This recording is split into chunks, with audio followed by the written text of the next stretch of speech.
গতকাল সন্ধ্যের ঘটনা।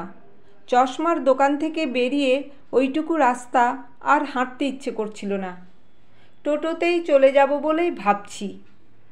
দেখি একটি কম বয়সী ছেলে টোটোটা আমার সামনে থামিয়ে জিজ্ঞেস করলো, দাদা যাবেন নাকি? জিজ্ঞেস করলাম, স্টেশনের দিকে যাবে তো? ছেলেটি হ্যাঁ বলতেই আমি সামনের সিটে ওর পাশে গিয়ে বসলাম। পিছনের সিটে তখন বসে আছেন এক ভদ্রমহিলা। টোটো চালক ছেলেটি একেবারেই অল্প বয়সী। কত আর বয়স হবে, ওই 18 কি 19। হাসি হাসি মুখ, চোখে মুখে আলাদা একটা দীপ্তি। ফিটফাট স্মার্ট বয় বলতেই পারেন। টোটোতে বসতেই ছেলেটি জিজ্ঞেস করলো, স্টেশনের সামনেই নামবেন? বললাম, তার আগেই নেমে যাব। ঠিক আছে, পিছনে যে কাকিমা বসে আছেন উনিও এই সামনেই নেমে যাবেন। সন্ধ্যের দিকটা স্টেশন রোডটা একটু ভিড় বেশিই থাকে, জ্যাম যানজট তো আছেই।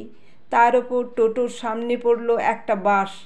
বাসের পিছনে একটু একটু করে এগোচ্ছে টোটো।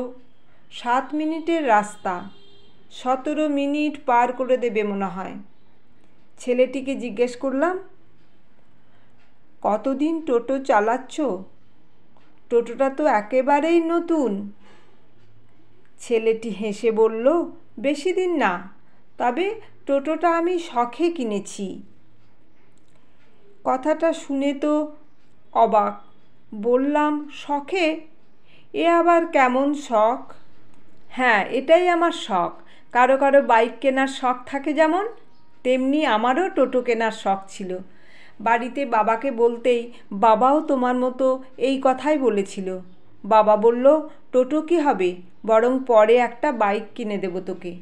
আমি রাজি হইনি। বললাম, টোটোই লাগবে আমার। অদ্ভুত শখ তো তোমার। পড়াশোনা করো না? উচ্চ মাধ্যমিক পরীক্ষা দিলাম এবারে। পড়াশোনায় আমি ভালো না খুব একটা।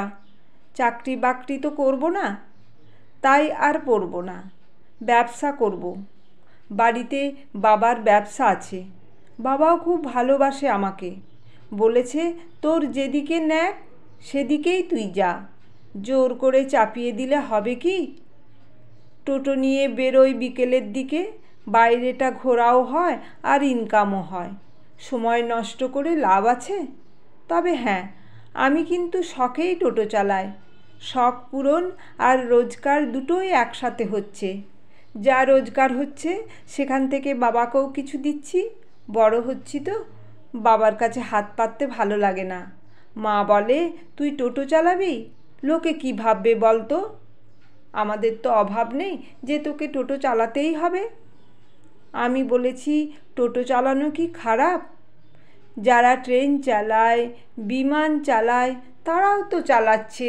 তাদেরকে কেউ ছোট করে দেখে? কোনো কাজ ছোট নয়। আমার তো এটা শখ। দাদা, তুমি বলো তো, আমি কি ঠিক বলিনি? বললাম, একদম ঠিক বলেছ। শখের কাজকে সম্মান করতে হয়। তুমি ভালোবেসে কাজটা করছো। তাছাড়া টোটো চলছে বলেই কত মানুষের কত উপকার হচ্ছে। পাড়ার মধ্যে অলিতে গলিতে মানুষের সুবিধা অসুবিধায় এই টোটোই তো পরিষেবা দিচ্ছে।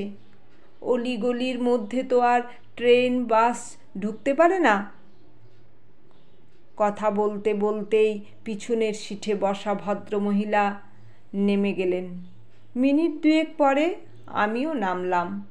ভাড়া দিতে গিয়ে 50 টাকার নোটটা এগিয়ে দিতেই ছেলেটি বলল, 10 টাকার খুচরো দাও না দাদা। বললাম, আমার কাছে খুচরো হবে না। ছেলেটি বলল, হবে না বলে কিছু হয় নাকি? সব ব্যবস্থা আছে। এই নাও, QR কোডটা স্ক্যান করে অনলাইন পেমেন্ট করে দাও।